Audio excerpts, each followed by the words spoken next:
Hello everybody and welcome to another episode of Board With Each Other, the board gaming podcast that looks at board games through the lens of playing them as a couple or pair. So that whether that be with your partner, a really good friend, or your roommate with a spice problem that starts to refer to himself as Baron. I am joined as ever by my co-host, my wife and my player too, Hannah Kelly. Howdy. So today we are going to be talking about Dune Imperium, which is a glorious worker placement deck builder mashup, for want of a better term. So, to play Dune, each player takes control of a leader of one of the houses from the Dune universe. And basically, the aim of the game is to be the first to reach 10 victory points, or be the player with the most victory points by the time the game ends. The game is played over 10 rounds, up to 10 rounds, because you can end it early, but happens quite rarely. And on your turn, you have a hand of 5 cards, and you use 2 of those cards to place your workers. You start out with 2 workers. You can gain 1 more as you play the game. And your cards each have symbols on them, and those symbols denote places on the map that you can place your workers, basically. And when you place your worker, you gain resources. So you can gain either water, spice, or solari, which is money. And you also are allowed to gain troops, which you can add to what's called the conflict. There's a zone on one end of the board where you add troops over the course of your turn, and that denotes your combat strength at the end of the turn.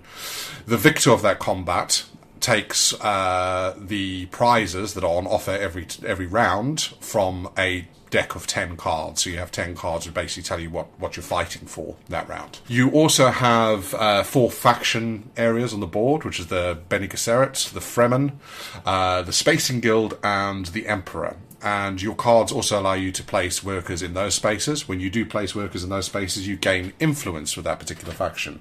Gain enough influence with that faction, and you gain their alliance, which gets you a victory point, but it also has effects on your cards. Some of the cards interact with having an alliance. With regards to the deck building aspect, at the end of your turn, you will then... Each card you play has got sort of a top row and a bottom row. The top row are effects that happen when you play them to place a worker. The bottom row are effects that happen at the end of your turn when you reveal the rest of your hand. Most of that is usually gaining influence, which you use to spend to buy other cards from a 5-card marketplace at the top of the board, and that's where the deck building aspect comes in. That is basically all there is to it. Each leader comes with their own skill, so they'll have something that's sort of innate that will always happen. So, for instance, when you gain spice, gain an extra one. But they also come with what's called a signet ring ability. So there's a card that you start off with in your starting deck of 9, and that card has a signet ring on it. And whenever you play that card, that action takes effect. And again, that differs between all the leaders. Helpfully, the leaders have sort of a pip system on the top, 1 to 3 pips, and that tells you how complex they are to play. So it's nice for new players to choose from the 1 pip ones, and you graduate to 2, and then finally 3. There's also 3 cards that are always available, regardless of the marketplace to buy. 1 gets you basically more influence, as is typical with deck builder games. 1 allows you a card that you can use to go to any space, which is quite rare, so when you play any space on the board. And the other one nets you a victory point immediately, but it's very expensive. It costs 9, which takes a while to work up to.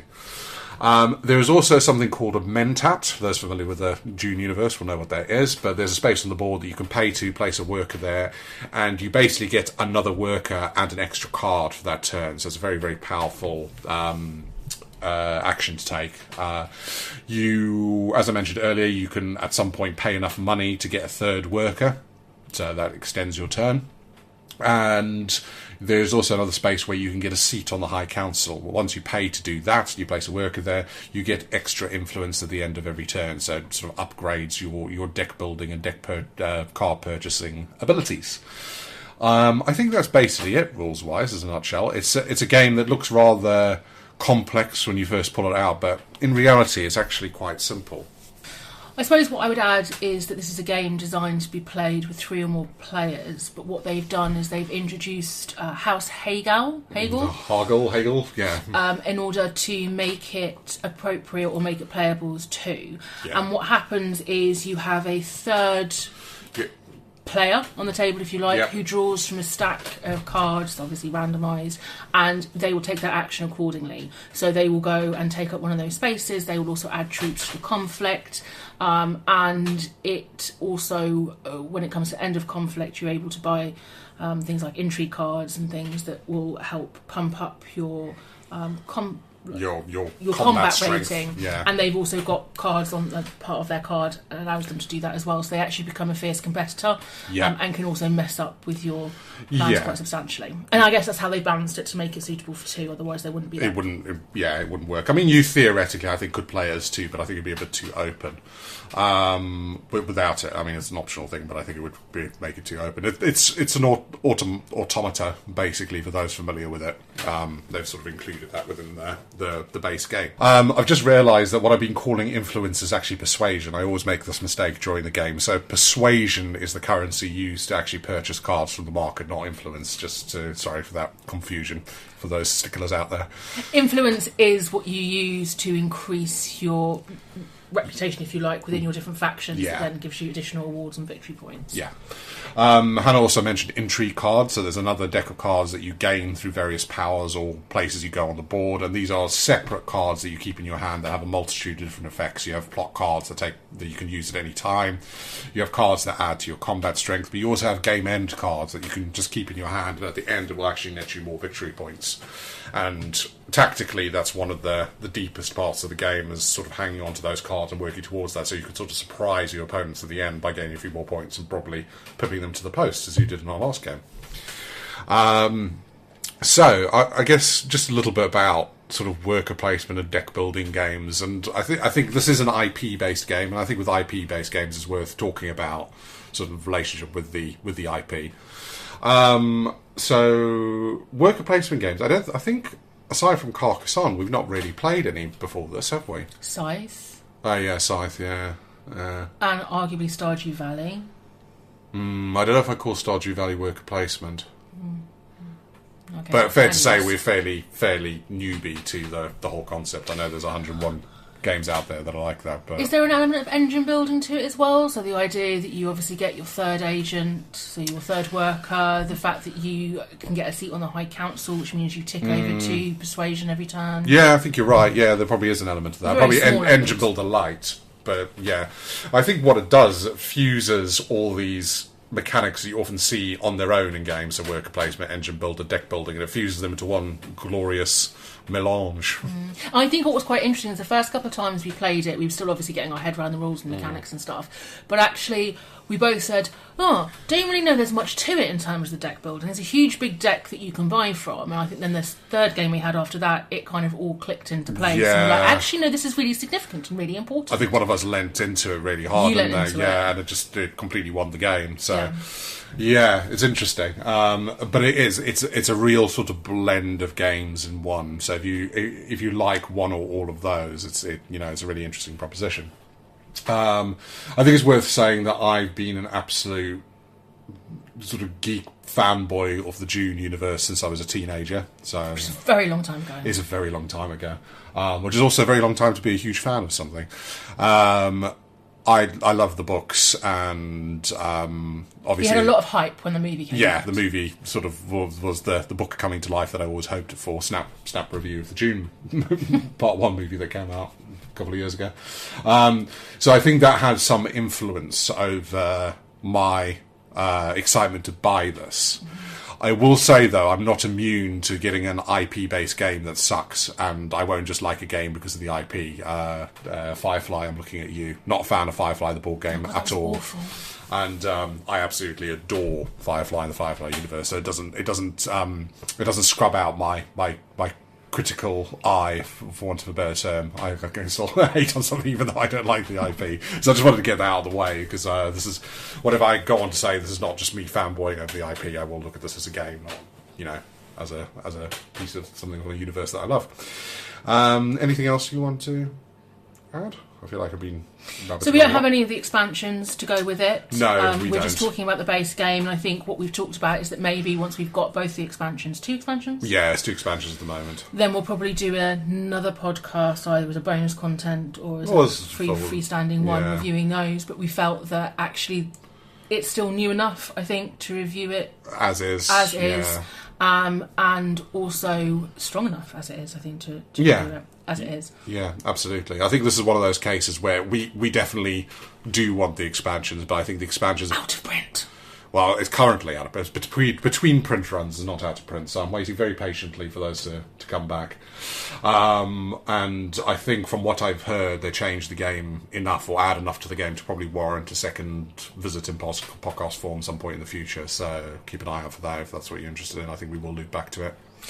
Average game length, I reckon an hour and a half, maybe? Yeah, an hour to an hour and a half, depending, I would say. We have had a couple of very, very short games with it. Okay. Yeah, there's a couple that have ended on like turn 8, because obviously once somebody reaches 10 victory points, the game, you trigger the end game immediately, and it is possible to get there towards the end. We have a couple of times. And saying that, it's a fairly reliable game length, because the number of rounds is 10. It's restricted. There's no more. Could be less, but definitely no more than that. Okay. In that case, should we go on to actually reviewing and scoring? Yeah, absolutely. So we split this into two. So our first category under general, the general theme is components. So, yes, that's the components, but also set up and tear down and all that kind of jazz. Yeah. It is fairly quick to set up. It is, yeah. Surprisingly quick. Mercifully so, actually. You've got big stacks of cards that need a quick shuffle, but aside from that, it's fairly quick and quite straightforward. Yep. You have a number of tokens that represent money, spice, and water. Mm-hmm. They're a bit meh. Yeah, I think when I look at the sort of production values of this, the word that comes to mind is adequate. Yes, that's a good word. It feels very adequate and functional. I mean, you got your wooden cubes, you've got your grey discs for money, you've got your plastic water drop. Well, not plastic, like wooden water drops. I think they're wood or resin. No, they're not, because you wanted to steal my water drops. No, they would. Planters. Yeah, I wanted to steal the ones from planters. So yeah, it's adequate. The card stock is fine. The thing that puts it slightly above average for me is the art. I think the art is really, really well done. What's really interesting is they have absolutely led heavily into the films, so all the characters are the characters from the film. Yeah, the actors from the most recent film. However, they've done them in such a style that the ones that aren't in the film, so the purely, I won't say purely made up, but you know what I mean. The ones that aren't represented by real life actors are done in the same style that nothing looks out of place. And if you hadn't seen the film, you wouldn't bat an eye that these are based on actors and these are not. Which I think is quite nice. One of my pet peeves is anything based on an IP where a film comes out and they start to use screen grabs from the film. Like, I'm one of those weird people that won't buy a book when a movie's been based on it and they replace the cover with the movie poster. It really annoys me. Yeah, it really winds me up. I hate it. Or a screen grab from the film, even worse. I'm like, do not like that. So yeah, I'm glad they didn't go with like photographs or stills from the film. That would have probably put me off buying it, to be honest. But the cards, I think, they're cards. What more can you say about cards, really? Well, something. I think the player mats, the leader mats, are actually a little bit flimsy. There's already one that's got... They're still card. They're card, but they're Rather also very thin card. Mm-hmm. And we've already got one that's a bit buckled on the end, and, that's after like 10 plays. So You've played it more than 10 times, I should have thought. Oh, yeah, probably, but at least 10 plays. And, I just felt like those could be a little bit sturdier. Mm-hmm. I mean, even if I think back to things like Fantasy Flight stuff like Arkham Horror, the character sheets, they're slightly thicker cardstock. Yeah. Just makes them a bit more durable. So I did have a bit of a... I know you can absolutely deluxify this. You can buy a pack that they make that comes with miniatures and all sorts and makes it a lot more deluxe. But that's not really a path I go down. I tend to look at what comes in the box. I'm not going to spend money to make a game look prettier. That's not something that really appeals to me. But you're right, it is adequate. It's nothing particularly special about it, but it does the job. Yeah, it does. The actual board is good quality. The board itself is lovely. It's awesome. got a really nice feel to it as well. Yeah. So it's a good board. But yeah, everything else, as I said, just feels a bit adequate. Like, could have done a bit more with it, I think. Whether that would push the price point up, I don't know. Obviously it would, but how much? Not sure. As is the case with setup, teardowns are really, really quick as well. Really quick to put away.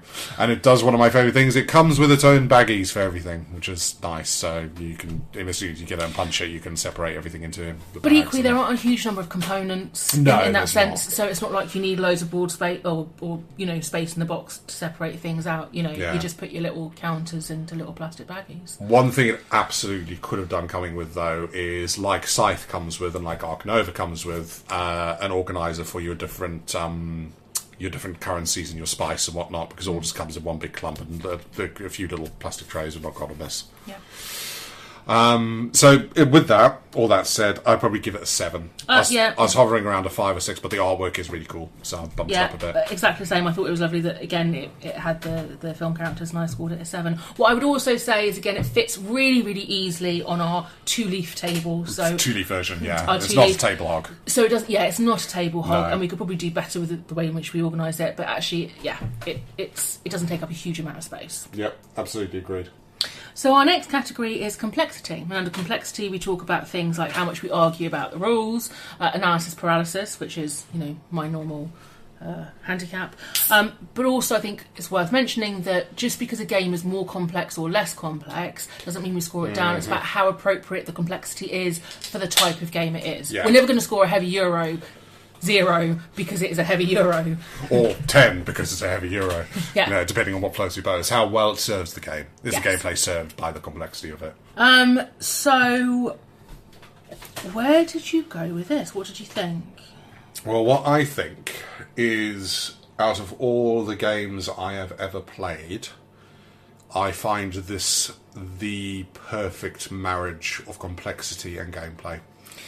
Yeah, there's something about it. I say it took us a good 2 to 3 games to get our head into it and get comfortable with the rules so that we didn't have to keep referring to the rule book. Yeah. But actually, whilst there are a lot of mechanics on the board and lots of different moving parts, once you kind of get that and you get how your different tracks work and you get where you're spending your things in the conflict, etc., and what that's going to net you, actually, pretty bang on. I don't think I've ever played a game where you get into this almost flow state where everything just fits and flows and slots, and I don't know how else to describe it aside from a flow state. And it's when you see the mechanisms of the game working, it is a thing of beauty. It's incredible. I mean, you can still fuck up someone's flow state. I mean, that's the whole point absolutely. of the game. Yeah. But there's also a certain rhythm and pattern to it behind it where, again, it's just, Yeah, it's that there's enough complexity there that means that if you don't know what you're doing, and particularly with the tight length of the game and the prescribed length of the game, you can absolutely screw up, and you can screw up really early. Yeah. And you can completely muller your chances of winning the game. Because there is a wide open decision space. I mean, people might argue that, there's optimal things to do and what have you, but I think it goes way beyond that, and I don't think there is always sort of optimal. You have to play off your opponents, you have to play off the state of the board, and it's just complex enough to make it weighty, but without the constantly referring to your own rules index in your brain. You once you get your head around it, it's almost that feeling of learning to ride a bike, where all of a sudden you ride it, you know how to ride it, and that's when the really cool stuff happens, because that's when it's become second nature and you know how to play with that. And I don't think I found that before or since to this level. And I think because you have what are those cards that you turn around that tell you the name of what you're going to win each round? Victory cards. I think they're conflict cards.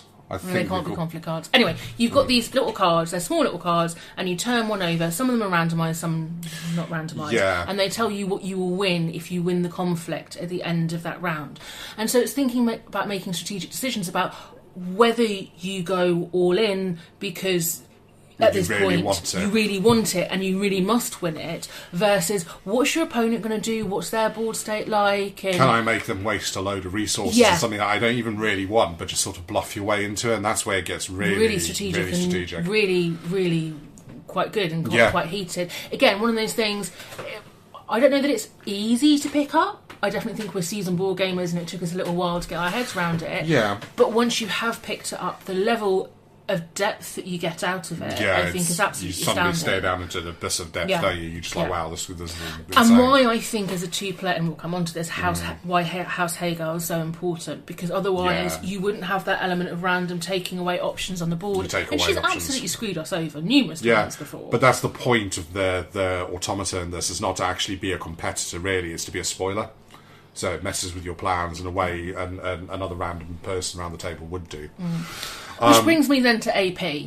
So I often struggle with AP, and I think that there are times when I still do with this game, but because you have to be so reactive and on the fly, so you will only have 2 to 3, perhaps maybe sometimes 4 if you've got a mentat or special cards, rounds. Actions per round. You have to think so much on the fly, and you can't really plan and premeditate because too much. Because, you can't. You can have an agenda and what you want to achieve, but you're going to have to go about that in numerous different ways because your opponent will screw with you and go where you want. And I think it's worth mentioning that once you've gone on one area, once there is an agent on that area, you can't then send your agent there. Yeah, we should have mentioned that in the rules. Actually, if you place your worker down, or agent as it's called in this game, that blocks that space for the rest of the turn for anybody else, including yourself. Yeah, unless there's one card that allows you to mess with that. But it's that element of blocking, that really strategic blocking, that's really helpful. So you might even choose a suboptimal place to go just to screw over your opponent. Thought you would do that. No, I'd never do such a thing. So yeah, how do you think? How would you rate it? 9. 10. Yeah, I mean, I had to question myself why I wasn't giving it a 10. And I just thought, well, if you use 10, then you can't. I don't know, it's the best. No, I'll give 10s when 10s are due, and I think a 10's due in this case. Yeah. I compare it to every other game we've reviewed. It's better than in that sense. Yeah. So yeah, absolutely for me. Okay. And then we have shelf life. So under shelf life, we talk about things like value for money, but also the replayability aspect of it. Yeah. What I would say is I do really want the expansions. Yes. However, we have played... I mean, we talked about it. You said, we played it 10 times. We played it way more than that, true. I think. Yeah. And I'm still not tiring of it. It is still probably one of the top picks on our list. Yeah. It's in the shortlist every time we sit down to board game, isn't it? Yes. Still. Yeah. Still. And we play a lot of board games. So... Do we? We should start a podcast about that. So it's definitely, I think, in terms of replayability, absolutely fantastic. Not only do you get to roll a different leader each time, not hero, leader, each with a different skill set, but because you have a deck building element to it as well, obviously that completely changes the way in which your hand will play out and the way in which you operate. Yeah, there's so much variety. Yeah, there's just so much endless sort of random element to it. Games do not play the same. They just don't. No, they really don't at all. And there are elements of it that are very restricted. Obviously, your board spaces. You know, there's usually, particularly in the different phases of the game, early, middle, and end. I've noticed there's usually optimum board spaces that everybody tends to try and go for, etc. But it is so dependent, and with the deck building element, that's the real secret sauce here, I think, because so many of your cards that you buy start to interplay with other things on the board, and it makes spaces that perhaps are a bit like meh really appealing. It makes you focus in a different way. Yeah. So, for example, if you have some of the Fremen cards, for example, become become exceptionally more powerful if you have an alliance with a Fremen, or if you've got another Fremen out in play at that time. And so it really forces you, I think, to adapt your play style depending on what's the random, what's available from the flop, so to speak, marketplace. On the marketplace, absolutely, yeah. Yeah, I mean, I'm not vaguely tired of it. I think the reason why the expansions are appealing is this is a incredibly good game, and I think the expansions, from what I've heard, just they widen it. They just add more decision space I mean, what you were telling me is both of the expansions won Game of the Year award? Or? Oh, they're both. I think they're both nominated at Spiel des Jahres for best expansions. Yeah, both of them. I think Rise of Ix, or Rise of Ick, as we've been affectionately calling it, is supposed to be the better out of the two. That's the one that's absolutely essential, apparently. But again, talking about expansions, we'll loop back to. But I think it's relevant and value for money. I definitely got the itch, but it's not because I'm bored of the base game. It's just because I want more of it. Yeah.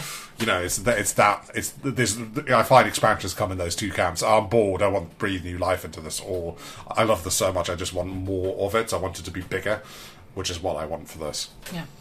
So how did you score it then? I scored it an 8. Yeah, I scored it an 8 as well. Yeah, I really like it. I think it's got a great shelf life. I think the value for money is good. I think its retail price isn't bad. What is it retail for? I think it retails somewhere in the 40 to 50 range. That's really which is good, actually, yeah. I think it's good. So yeah, I've got very little to fault it over. So 8, yeah, okay. Great. That's quite unanimous scoring from us. Yeah, it is. We're unusually agreeable. All right, let's tally up those scores. Well, no, we're not tallying up the scores because we haven't decided whether it's fun or not yet. Oh, I missed that one. I haven't written anything. You always miss the fun. You hate fun. Is it fun? Yeah. Yeah. This is one of my favourite board games out of a sea of a lot of board games. Mm-hmm. I think it is incredibly good fun. It's incredibly challenging, and it is exciting in a way that few board games could get my heart actually pounding like this can. Like, it gets really intense. Yep, absolutely it does. And I think definitely as you reach the sort of latter quarter of the game, you've only got a few left. Actually, I'm like, come on, get your turn done because I'm ready to do this. And I swear I felt my vision go a bit blinking at times. During that, I'm like, ooh. You can cut the tension in the room with a knife. Yeah, very much so. And I don't think I've had a rubbish game. Yeah. I've never pulled this off the shelf and had a bad time. No. It's enormously fun. The only thing that could improve, as I've said, is probably making it a bit bigger. So I've given it a 9. I don't know if I'll ever give anything a 10 for fun unless I find a perfect game and then just sell the rest. But it's as close to that as it can be for me. So I've given it a 9. Yep, so I've given it an 8. Yep. I think perhaps maybe that's unfair because I'm very excited about expansions and I want to see what it brings. I want to see where it can go to. But yeah. Yeah. Okay. I'm very happy with it. So if we add all those up and get our average, that gets us an 8 overall. 8.25. Well, 8.25, but we round as always. So 8, which I think is spot on. I think it's a cracking game. Yeah, it is a cracking game. It hits all of the marks, all of our categories. Probably let down a little bit by its components, which I think is fair. Yeah. So yeah, 8. Yeah. Solid game. Unequivocally recommended, basically. Yeah. So our second category then, or as our second set of scoring, is specifically looking at things from that 2-player perspective. Yeah. And then our first category, is this the bit that you're supposed to do because you're supposed to host? No, it's fine. I mean, hosting, schmosting. I just take your thunder. No, you usually enter the scores. This is how Hannah slowly squeezes me out before you know it'll be the Hannah Kelly Board Gaming Podcast. That's fine. I'll just do the editing. Yeah, I'm all up for that. So our first category under the 2-player rating is table talk. So that includes things like the amount of dead time where you just sat in silence doing your own thing, the level of interactivity between you as players, but also the amount of, chit-chat. And also that kind of getting to know you factor, which I also think is quite an interesting one. Yeah, absolutely. So go on, off you go. I mean, I think there's a fair amount in this. I think mostly when you're sort of blocking each other, I think it's a game that does promote table talk. I think there's a fair bit that goes on from a competitive stance. I think you're not really making sort of direct tactical moves against somebody else. You're more spending your turn spoiling what they want to do by doing what you're doing, and then at the end you come into a direct conflict, which is almost kind of predetermined depending on how the rest of the round's gone without some surprises. But there's particular things around intrigue cards, for instance, and interaction where you're actually nicking intrigue cards from each other. I think there's a lot of interplay, and the trash talk can definitely come towards the end. I think probably early on in the game, there is a fair bit of dead time because actually you're just establishing board space. Board state. And there are things that you need to achieve. So you need to get your third agent, you need to get your seat on the High Council. And until that's done, really, I mean... You stay out of each other's way to a certain extent. You get those things done, and that's when the real heat kind of kicks into play. Yeah. And that's when the really tasty victory conditions start coming, like the 2 victory point ones and what have you. Yeah. I think... Because you're buying cards from the marketplace, there's always that element of competition about who gets that really, lush card that you've both been having your eye on for a while, but you've just not had enough persuasion to be able to get it. But also you do need to explain your cards and you need to explain your turn a little bit to a certain extent. Yeah, sometimes you have to say what you're doing. I also think any board game where you have to go into direct conflict in any way, shape or form, and even though this is still just placing troops into a conflict or deploying troops, you're always going to get that element of trash talk. And the intrigue cards, I think, are absolutely key in this because it's that aha gotcha moment. And what's also so cool about intrigue cards is that they could be all sorts of things. They could be plot points, they could be things like game end conditions. They aren't necessarily cards that will immediately or have an impact on the conflict, but you see that your opponent over there has got 5 intrigue cards. You're going to think twice about how much you commit to a battle, thinking, well, actually, you might be able to pump this up quite substantially. That's when it starts to get like intense game of poker towards the end, because you see all the stack of cards, like, what are those? What are you holding on to? What are you doing? Yeah. And there is a board space that if an opponent's got more than 4 cards, you get to steal one at random. And the last game you had, I had a game plan for the end game. And Hannah did that to me and stole the pivotal card that I was going to use for the end game, and my entire game fell to pieces because I leant too hard on something, and I shouldn't have done that because there's a way to spoil that. And however great you think your plans are, there's a way to spoil that. Yeah, or Hans Hagel can then turn around and pump out like an additional 9 troops in a conflict. And you're like, that's that then. I can kiss that goodbye. Yeah. I think it's probably worth mentioning a couple of things. Like if you don't win the conflict, if you're a runner-up, you also get a prize, but that prize is obviously less. If you draw... for first place, you both get second prize. If you draw for second prize, there's no third place in 2-player games. There isn't more if you play it with more. But in 2-player games, you only get first place, second place, third place. You only play with the top 2. And House Hagel can't gain rewards. So yes, I do think there can be some interactivity, particularly at the beginning, but it definitely. There is lots of talking when we play, and lots of discussion. Sometimes that is just literally reading cards, but we're definitely... we're constantly interacting. Yeah. It hasn't got the most table talk or the most interactivity out of any game I've played. No, definitely not. In the competitive space, even in the competitive space, I think there's more interactive games you can play in the competitive space. So it is not like 100%, So with that in mind, I've given it perhaps a slightly harsh 7. Oh, I gave it a 7 as well. Oh, did you? Okay, great. Again, we're on the same page then. All right, so moving on to competitiveness.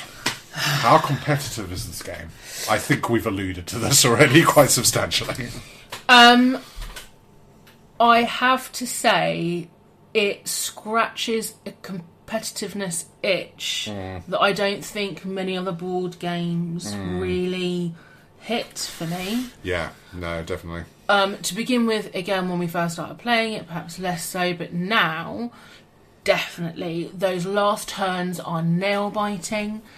There is a real sense of, I can do this, just praying that the right things come up. You can be absolutely screwed over at the last minute as well because you've drawn a hand of absolute nothing, and then you did it last turn. You were frantically trying to get more cards. I don't need more cards. I need to be able to win more cards. I've got to win this, and it's not working out. Watching it, and I'm like, you're fucked. It's absolutely brilliant. Yeah, I think the easiest way I can attest to its competitiveness is this is, I think, the only game in our collection where I'd look at it from a tournament perspective, where I don't think I'm good enough, but I'd actually do it because I think you're in control enough to actually make this a fair tournament game. Like, I would absolutely do that. I think I'd watch people play in a tournament. I think it's that competitive, just to see what they do. You have a level of board gaming fandom that I perhaps don't, but I think I'm trying to illustrate how competitive this is. There are random elements, but those random elements happen to everybody, and I think it is. Yes, you could argue that some leaders are better than others, yada yada yada. But I think it's not as asymmetrical as it's not at all, because again, it depends. You've got quite a fat stack of cards in your marketplace, or whatever you want to call it, and come out. You anything could come out, and you have to lean into what's there. If you don't, and you just end up getting a smattering of random cards, you're going to suffer for it. Absolutely. But then everybody suffers. It keeps the playing field surprisingly level. Where you get differences in the playing field is because you haven't done what you should do. Yeah. You've made mistakes. Yeah. Usually. Or you've been unlucky. Yeah, you can be unlucky, but you can also fix it. Because I've seen games where you've been really unlucky and you have fixed it and you won. Yeah. Because that unluckiness almost sometimes focuses you. You go, I'll stop thinking about that then. Sod that, that's over. I'm now going to lean really hard into this. I think what's really interesting as well, and we've both noticed this, is quite often I will be lagging behind to begin with an early game. I will be twatting around, doing my own thing, sorting my stuff out. Yeah, and then all of a sudden I just come into my own, and I don't... It's like your engine takes and you just then start firing away. Yeah, and that's obviously my play style and how I adapt to work it. But again, that's whereas I go really hard at the start, but then sometimes falter later on. Yeah, perhaps because I haven't been focused enough. Yeah. But that's also really interesting again, because you can look at the board state and you can absolutely flip it in a couple of rounds. You can absolutely change it. You're never completely out with this, from what I've noticed. I mean, you got something like 5 victory points in 2 turns last time, and that's half the track. You just shoot off there. And we've also had House Hagel beat us in victory, not in overall game, but as in she can be storming into the lead. Where I'm a bit like, we need to do something about this bitch. So yeah. I imagine that competitiveness... I mean, we'll talk about this in the next category with more players, but, we've only experienced this as a 2-player game, and it is a absolute finer phone booth. You know what I mean?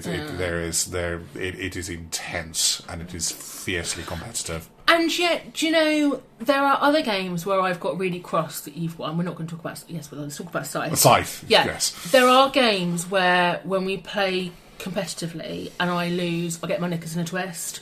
This, not the case. Yeah, you just take out the turn, don't you? Yeah, and I but you're not a bad loser. I think there's something about Scythe that just makes you rage. Yeah, it's true. Sometimes I get annoyed, but... Yeah, but you get over it. It's kind of... Sometimes it only takes a week. So, with all that said, what would you score it? 10. Yeah, ditto. Yeah, it's perfect for me. It is peak competitiveness out of our collection. If I really want to take you on, this is the game I will choose. Yeah. Right, so last but not least, let's talk about scalability and FOMO. Would this be better with more players? Yes, I think it might. Again, we've not played this with more players, but I think if you play with a full house, it is going to get... Yes. Really, really competitive. You're all going to be fighting over the same resources. You're all going to have a rubbish turn. I think it absolutely... I would love to play with 4. Yeah, absolutely. Does it need 3+? No. As we've attested to, we have an incredible time.